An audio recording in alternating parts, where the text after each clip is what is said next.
중국의 전기차가 지금 앞으로 어떻게 보세요? 그 테슬라하고 경쟁해서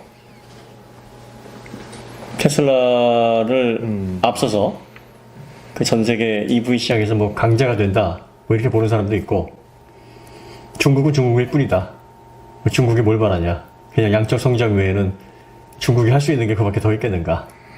뭐 이렇게 보는 시각도 있고, 그 다음에 중국에서 이제 가장 문제가 되는 게 QC가 너무 약하니까 이게 중국 밖으로 나왔을 때 결국 시장에서 처음에는 관심 받다가 경쟁에서 뒤처질 거다, 이렇게 보는 견해도 있어요. 현지에서 어떻게 보십니까? 중국의 전기차 관련해서 앞으로 어떻게 될 것 같으세요? 사실 제가 이제 뭐 많지는 않지만 한 60여 대를 이제 뭐 장단기 시승을 해보면서 느낀 거는 네. 브랜드별 격차가 너무 큽니다. 아, 그러니까 중국이라고 이렇게 통으로 쳐서 얘기하잖아요. 네. 그 평균치가 많이 떨어집니다. 아, 그러니까 중국은 한 3단계 정도로 나눠서 상, 네. 중, 하 정도 최소한 이 정도는 나눠서 보셔야 될 것 같고요. 아니, 근데 뭐 그건 어쩔 수가 없는 네. 게 중국이라는 나라가 하나의 그 이름으로 묶여져 있어서 그렇지, 그 인구가 15억이란 말이에요. 그렇죠. 그러면 국가로 나누면은 15개 국가 이상이 뭉쳐져 있는 건데 사실 유나이티드 스테이츠 오브 차이나입니다. 네. 편차가 없으면 그게 더 이상한 거죠. 맞습니다. 그럼 이제 편차는 다 그 생각 안 배제하고 하고 상위 브랜드만 본다. 상위 한 20%에 해당하는 원래 그 브랜드가 이제 기술을 견인하니까 보통 그렇죠. 뭐 이걸 기준으로 해서 전망을 하신다면. 그럼 이제 상위, 제가 지금 글로벌 역량을 갖췄다라고 평가하는 브랜드가 6개 정도 있거든요. 네. 거기를 기준으로 본다 그러면 일단 엔트리 시장에서는 강자, 네. 그리고 준프리미엄까지도 어느 정도 영향력을 발휘하는 이제 중국 상위권 브랜드가 될 것 같습니다. 다만 이제 중국에서는 아예 이미 전기차 시장을 분할해놓고 보기 때문에 BYD처럼 또는 니오처럼 아예 프리미엄 쪽으로 가는 게 있는데, 여기는 이제 헤리티지라든가 레거시 이런 문제가 있기 때문에 어떻게 될지 모르겠어요. 근데 이제 엔트리에서는 초반에 말씀하셨던 것처럼 이제 원자재 강점, 그리고 이제 인건비도 차량을 제조할 수 있는 국가 중에서는 가장 싼 편에 속하고 이런 부분들 때문에 엔트리급 또는 이제 우리가 흔히 말하는 서민용 차량이라고 했으니 한 3천만 원? 요 근처에서는 중국이 저는 강세일 것 같습니다. 아, 그러면 이제 기존의 대중차 쪽은 중국이 전 세계적으로 시장을 견인할 수 있는 가능성이 충분히 있어 보인다. 네, 그렇습니다. 실제로 타본 결과 그렇게까지 큰 차이가 많이 나지 않는다라는 게 무서운 거죠. 이제 프리미엄에서는 아직은 갈 길이 멀다, 이렇게 보시는 거예요? 사실 그렇습니다. 그 부분은 사실 니오나 이런 걸 타봤을 때 아직까지는 메카니컬적인 부분이라던가 이런 좀 하드웨어적인 부분이 조금은 떨어지는 건 맞습니다. 그 하드웨어 스펙이 딸린다라는 게 아니라 흔히 말하는 세팅? 그런 부분이 약간 조금 부족한 건 맞습니다. 뭐 이거- 아니면 고급 소비자들을 위한 감성이나. 감성은 솔직히 제가 그런 쪽으로는 저도 많이 부족해서 잘 모르겠습니다. 네, 뭐 하여튼 그렇군요. 그럼 이제 중국에서 이제 전기차 산업을 되게 우리가 그 두렵게 보는 건 배터리의 패권을 가지고 있기 때문인데, K 배터리가 지금 중국 대비 비중이 전체적으로 이제 계속 격차가 벌어지고 있단 말이에요. 특히 이제 그 미국이 제재를 가하면서까지 중국을 두려워하고 있고, 어떻게든 중국의 영향력을 좀 축소하기 위해서 애를 쓰고 있는데, 리튬 이산철 지금 관련된 상황은 어때요? 중국이 수요 확대가 좀 빠르게 일어나고 있나요? 사실 리튬 인산철은 BYD 이외에 쓰는 것들은 네. 그 흔히 말하는 보통 중국 이제 전기차 시장에서 판매되는 이제 성향을 보면은 네. 보통 이제 트림이 4개에서 5개 정도. 네. 옵션은 거의 없고 그 트림으로 다 구분을 합니다. 그럼 이제 제일 스탠다드 모델은 보통 제일 하위 트림 2개는 LFP, 상위 트림은 다 NCM입니다. 그렇기 때문에 사실 LFP는 그러니까 저가형이 될 것 같고, 계속 이것보다 더 저가형이 이제 BYD에서는 나트륨을 하겠다고 하는 거고, 이제 이 고가형으로 올라가면은 지금 이제 니오나 뭐 고시원에서 개발한 반고체 이렇게 가고 있기 때문에 다 LFP도 아니고 그렇다고 다 NCM도 아니고, 중국도 나름대로 그거에 대한 한계를 알고 있기 때문에 3세대 배터리를 개발하려고 하는 그런 상황이다라고 보셔야 될 것 같습니다. 그렇군요. 그 중국의 화재 관련된 소식이 많죠. 전기차 관련해 가지고 그 외부에서 이렇게 밝혀지지 않는 공개되지 않는 배터리 전기차 화재율이 지금 어느 정도 됩니까, 중국? 그 사실 네. 중국이 22년도에는 네. 코로나 때문에 행정력이 좀 많이 부족해서 이런 네. 통계가 잘 안 나오고 아. 있습니다. 21년도까지가 한 끝이고요. 네. 21년도 통계로 22년도 이제 상반기 그 네. 상하이 봉쇄 전까지는 나와 있습니다. 네. 만대당 비율로 따지면은 2대 정도. 2대. 네. 근데 이제 플러그인 하이브리드까지 합쳐서 그런 거죠? 네, 그렇습니다. 근데 이제 내연차 통계도 같이 발표했습니다. 네. 1만 대당 내연차는 4대. 내연차는 1만 대당 4대. 네. 예. 그럼 예를 들어서 이제 플러그인 하이브리드 빼면은 BEV만 따로 낸 통계는 없죠? 통계는 없는데 이제 네. 사실 이제 중국에도 BYD 이제가 거품이다라고 하는 사람들이 상당히 많이 있습니다. 이제 우리나라도 마찬가지잖아요. 네, 네. 그런 식으로 그런 사람들 이제 우리나라 따지면 틱톡 중국의 이제 도인인데 거기에다 올리면 바로 지워지는 게 아니에요. 네. 아무리 거기서 열심히 그 만리장성 황금방패 프로젝트가 해도 네. 그것만 보고 있는 사람들이 있습니다. 어디 가나? 네, 어디 가나 참 대단한 분들이 많더라고요. 아카이브 분들. 네. 근데 이제 그분들이 그래가지고 다 통계를 냈어요. 근데 EV는 다 합쳐서 65건이 안 됩니다. 아, 65건? 네. 지금 중국의 이제 누적 판매 대수가 몇 대나 되나요? BEV가 1200만 대입니다. 엄청나네. 그러면 뭐 만 대당 몇 프로란 얘기야? 그래서 제가 이제 오. 히스토리들을 조금 찾아봤더니 중국에서 대부분의 차량이 400볼트를 적용한 게 21년도 하반기입니다. 그 차들이 폭발적으로 판매가 돼서 22년도 상반기에 판매가 됐고. 예. 통계적으로는 네. 그 정도 다 맞는 치면은 거죠?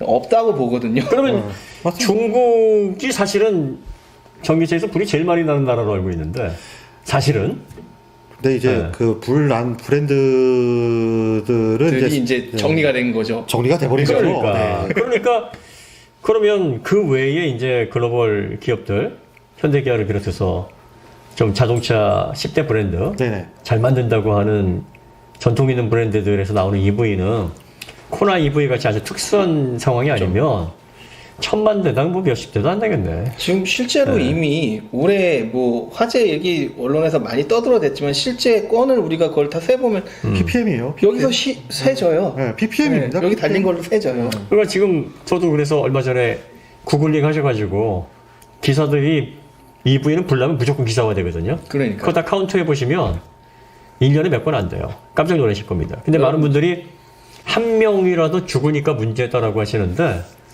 아니 뭐 집에서도 사고로 안전사고로 매년 수천 그렇죠. 명이 죽어요. 매년 가정에서 그러니까 집이 사실은 안전하다 이불 밖이 이불 위험하다 밖은 그러는데 위험해. 이불 안도 위험합니다. 그러니까 인간이 살아가면서 위험 요소를 배제할 수가 없고 그 다음에 배터리 전지들이 조합이 된 배터리 전기차 배터리가 기본이 막 70kW, 80kW인데 이거 에너지 양으로 따지면 이거 엄청난 거예요. 이거 70kW를 담고 있는 에너지원에서 공장이 하나 돌아가는데. 이게 아유, 불이 안 돌아가고? 나는 게 사실은 기적이에요. 제가 매번 얘기하지만 기적입니다. 그리고 항상 기억하셔야 될 건 지금 EV를 보통 평균적으로 10만 대당 한 대가 안 난다라고 지금 통계가 그렇죠, 잡히고 보통 있는데 그렇죠. 10만 대당 한 대가 안 돼요.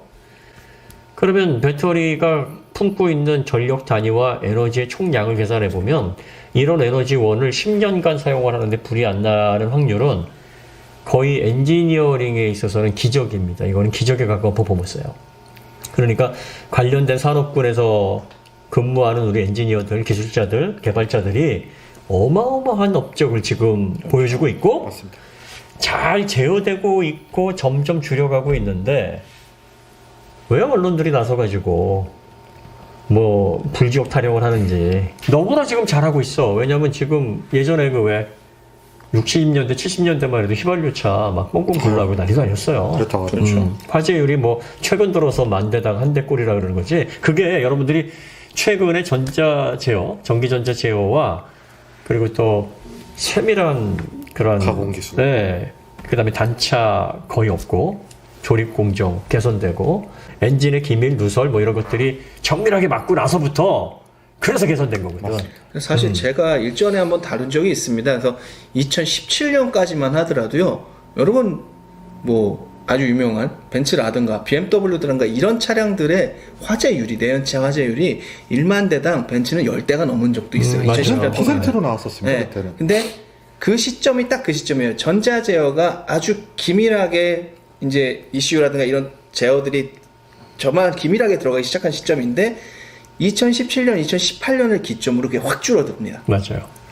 그래서 실질적으로 전자제어 이상을 감지를 하면서부터 차량의 안전도가 급격하게 올라갔어요. 그리고 지금은 뭐 웬만큼 예전에는 뭐 진단기를 물려서 컴퓨터 해석을 봤었어야 되는데 요즘은 OBD에서도 웬만한 이상은 다 나와요. 네. 그러니까 이런 걸 통해서 예방 정비가 가능해졌고 또 이상 있는 부분에 대한 타겟 정비들이 다 지금 전자적으로 제어가 되기 때문에 가능한 일이고 그래서 내연차도 불안당하기 시작한 지가 얼마 안 돼요. 맞습니다. 그러니까 전기차만 잘하고 있는 게 아니라 내연차 엔지니어들도 엄청 잘하고 있는 거예요. 맞습니다. 그러니까 자동차 엔지니어들은 진짜 박수 받아야 되고 격려 받아야 되고 또 전기차처럼 80kW면은 제가 항상 말씀드리는데 1시간 동안 20가구, 4인 가족 20가구에게 전력을 1시간 동안 공급할 수 있는 양이에요. 이건 소형 발전소입니다. 이 정도의 전력을 한 번도 아니고 1000번, 1200번을 충전하고 방전하는데 문제가 안 생기도록 한다라는 게 대단한 거예요.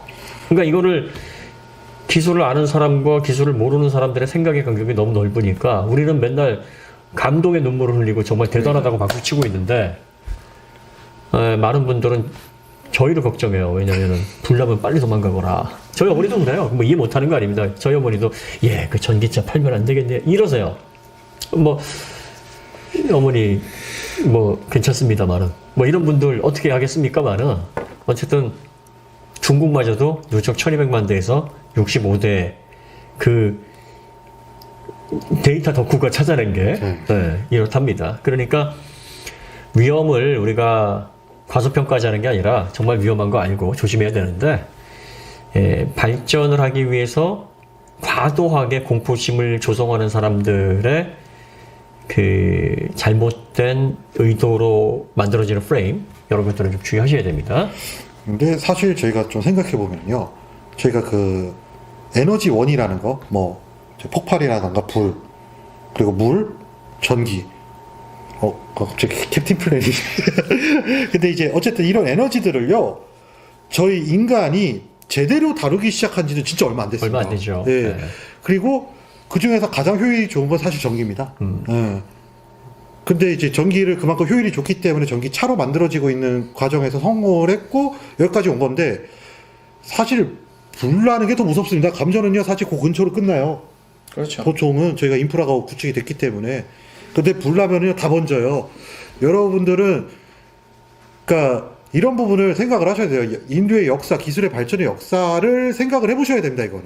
여러분들이 잘못 생각하시고 있다 이 생각을 바꿔라가 아니라 관련된 사항을 조금 더 알아보시면 그렇죠. 지금 같은 공포심을 가질 이유가 없다. 그리고 심지어 중국마저도 안 그러고 있다. 그렇죠. 중국인들도 이렇게 과도한 공포감으로 인해서 EV에 대한 불안감을 뭐 그렇게 가지고 있지 않다. 이런 걸 또 생각을 해보셔야 되고 그 다음에 세상의 모든 에너지원은요. 아니 양초만 해도 위험해. 그렇죠. 캐로도 불이 납니다. 에너지를 내는 건 다 위험해요. 맞습니다. 에너지라는 게 뭐예요? 에너지라는 거는 그 에너지로 인해서 사람들이 혜택을 얻고 그 힘의 작용으로 인해서 일을 할 수 있다는 거예요. 근데 그 열량을 내는 에너지원이 위험하지 않다면 그건 에너지원으로 가치가 없는 거죠. 그러니까 리튬이온 배터리가 그나마 에너지 밀도가 그리 높지 않고 재사용이 가능하고 10년간 뭐 15년간을 계속 활용할 수 있는데 그 활용하면서도 불이 나는 차가 1200만 대, 중국에서 65대밖에 안 되는 어떻게 보면은 에너지원으로서 활용성과 그 에너지가 담고 있는 그 전반적인 힘의 크기를 감안할 때 이건 상당히 안전한 거죠. 상당히 안전한 상당히 안전한 거예요. 그 안전을 위해서 많은 사람의 노력이 들어갔죠. 그걸 안전하게 만든 거예요. 원래 안전하지 않아요. 안전하지 않아요. 원래 리튬이온 배터리가 그 리튬 메탈을 음극재로 썼을 때 구디너프 박사님이 이제 그 리튬 메탈 음극재로 썼다가 실험실에서 맨날 날려먹고 그러셨어요. 그래가지고 야 이게 전이차가 좋아가지고 에너지는 엄청나게 나오는데 이걸 어떻게 배터리로 쓰냐 되게 고민하셨단 말이야. 그러다가 이제 1985년도에 이제 아키라 박사님이 이걸 흑연에다가 이렇게 딱딱 해놓으면은 안정적으로 이온이 결합해서 사용할 수 있을 거라고 해서 그리고 91년도에 소니에서 그렇지, 드디어 그렇지. 나왔는데 소니가 우리가 제품만 할 거야 해서 했어요. 그 처음에도 네. 그거 불안하다고 안 쓰신 분들 꽤 되세요. 아, 그럼요. 그때는 사실 그 이제 그래파이트 흑연을 사용하기 전에는 불 많이 난 거 맞아요. 그러니까 그거를 어떻게 해서든 안정화를 시켰고 지금 이거를 갖다가 셀을 막 파우치 기준으로 300개, 400개를 모아놨는데도 불이 안 나 지금. 그러니까 이걸 기술의 변천 과정을 아는 사람은 진짜 와 이건 진짜 와 꿈에서 그리던 일이 이제 벌어지고 있구나. 이게 속된 말로 공밀레죠, 공밀레. 공밀레도 이런 건 그러니까 상상이 꿈이 이루어진 거예요. 맞아요. 과거에는 이렇게까지 배터리 저장해서 70kW, 80kW 이 엄청난 전력을 자동차용으로 쓸 수 있을 거라고 상상만 했지. 이게 눈앞에 현실로 벌어진 건 이게 다 누구 덕이냐면 2003년도에 테슬라 설립해가지고 네, 여기서 그렇게 아니 그 테슬라에서 18650 배터리 가지고 그렇게 진짜 배터리 이거 하면 어떻게 되냐. 1830개를 엮어가지고 네. 그렇게 할 거라고는 상상도 못했었죠. 그러니까 다크탑 패닝, 그다음 마틴 에버하드, 그리고 스트라우베어 이런 미친 인간들 때문에 이게 가능한 거예요. 사실 일론 머스크는 그때 당시에 그렇게 할 수 있을 거라는 생각도 없었는데 그 당시 돈이 있었지. 돈이 그리고 있었죠. 물주. 흐름을 판단할 수 있는 판단력이 있었지. 그게 그래가지고 투자를 해서 이게 활성화가 된 거예요. 물론 그 전에 EV1이라든지 전기차들이 있었는데 리튬이온 배터리를 가지고 이렇게 대규모 에너지를 낼 수 있는 대량 에너지를 낼 수 있는 전기차를 기획해서 오늘날 우리가 아이오닉5, 아이오닉6 그 다음에 뭐 지커 001 이런 차들을 만들어낸 건 기적입니다. 이 기적을 그 광고 팔고 저 기업체들 압박하려는 일부 언론들의 프레임에 갇히셔가지고 소비자들이 조금이라도 지원해서 그 혜택을 누리는 것을 지연시키거나 아니면은 일부 기업들의 EV 전략을 뭐 포기하게 하거나 이런 일이 있어서는 안 됩니다. 그러니까 인류는 에너지를 다루면서 항상 위험을 잘 다뤄왔고 그 도전에 직면해 왔어요. 그리고 지금 또 인류는 친환경과 새로운 세계로 들어가면서 이 배터리, 전지로 이루어진 다발, 이걸 배터리라고 하잖아요. 이 배터리를 가지고 새로운 세계로 들어가겠고 또 전기전자의 그 꼽히는 기술력으로 전기차를 이제 스마트폰화, 데이터 허브의 중심으로 만들어서 인류의 라이프 사이클을 이제 완벽하게 자동차 모빌리티 중심으로 개혁을 하겠다. 지금 그 출발점입니다. 우리가 응원을 못 해줄 망정, 거기에다가 침 뱉고, 뭐 배설물 뿌리고 이래서는 안 되겠죠? 지적까지는 괜찮죠. 지적까지. 위험을 항상 고지하고 또 상기시키고 그런 건 괜찮은데 있어야 돼요. 너무 억지 같은 게 너무 많은 것 같습니다. 네, 하여튼 오늘 중국 얘기를 해가지고 결국은 또 이제 우리가 EV 관련된 미래 발전으로 얘기를 마치게 됐는데 어쨌든 오늘 아마 여기서 마쳐야 될 것 같습니다. 자, 오늘 이야기 여기서 마치도록 하고요. 오토기어는 앞으로 더 좋은 콘텐츠로 찾아뵙도록 하겠습니다. 감사합니다.